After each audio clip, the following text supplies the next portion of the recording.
Alors aujourd'hui, très simple, on va voir comment faire une panna cotta. Donc pour ceci, un demi-litre de crème. Voilà, crème liquide, 30%. On a chauffé.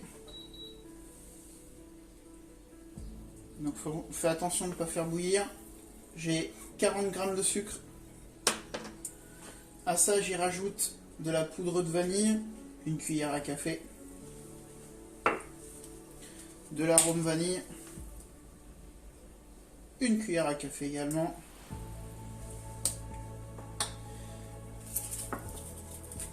Et là maintenant, on va mettre à tremper là-dedans, dans l'eau froide, 2 feuilles de gélatine. Donc une feuille de gélatine représente 2 grammes à peu près. Donc là on va être sur 4 grammes de gélatine pour un demi-litre. Donc ça, on le met à détremper dans l'eau froide. Et surtout, on ne le met pas à chauffer. La casserole pour l'instant, ça, on n'y touche pas. Alors on mélange bien quand même, pour bien dissoudre le sucre.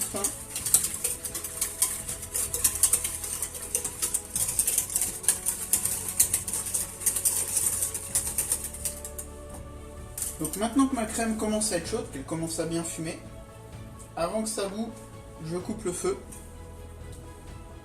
Je prends la gélatine.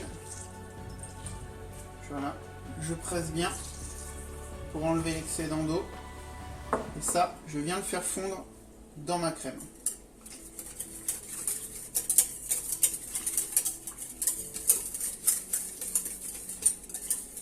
Donc faut pas trop fouetter la crème pour pas obtenir de mousse non plus.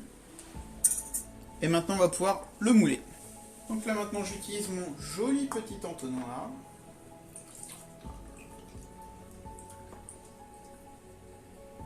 Et je l'ai rempli aux 3/4.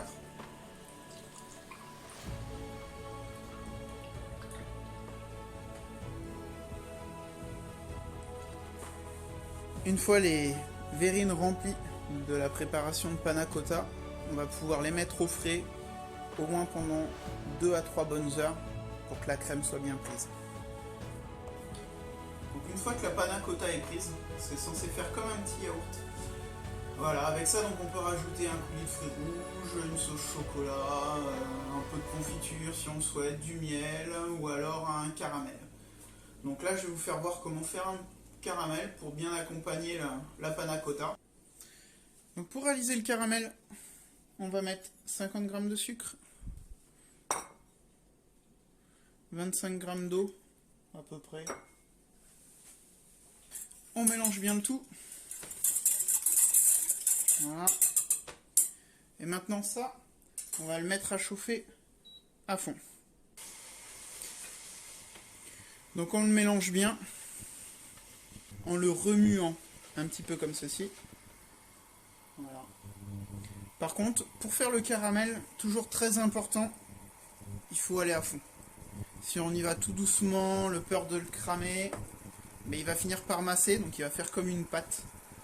Donc le mieux, on le laisse bien bouillir, comme ça. Et au fur et à mesure que l'eau va s'évaporer, il va prendre une couleur caramel.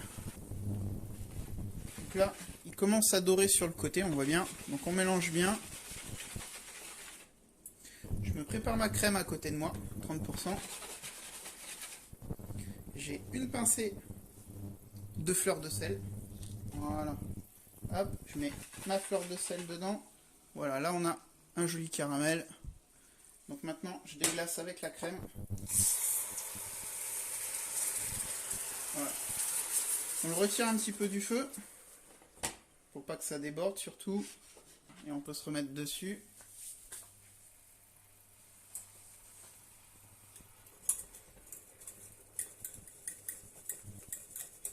Donc là on mélange bien pour bien dissoudre le caramel dans la crème.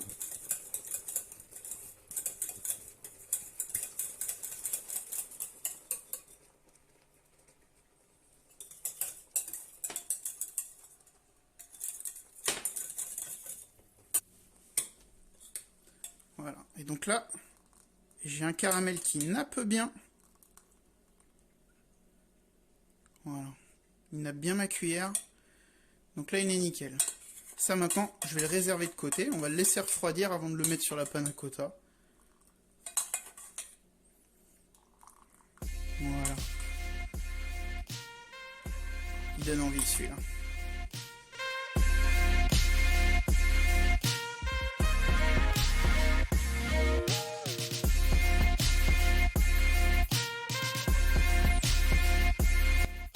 Donc maintenant, on passe au dressage de la panna cotta. On peut voir qu'elle est bien figée.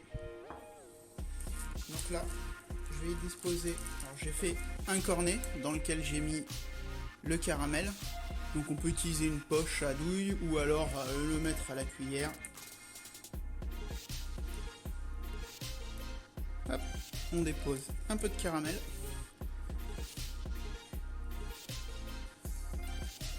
On va napper toute la panna cotta.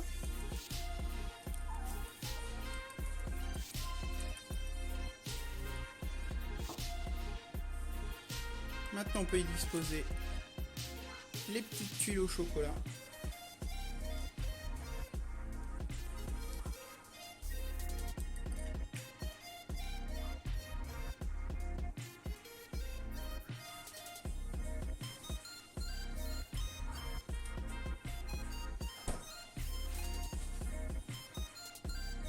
Et j'y ai prévu une petite madeleine.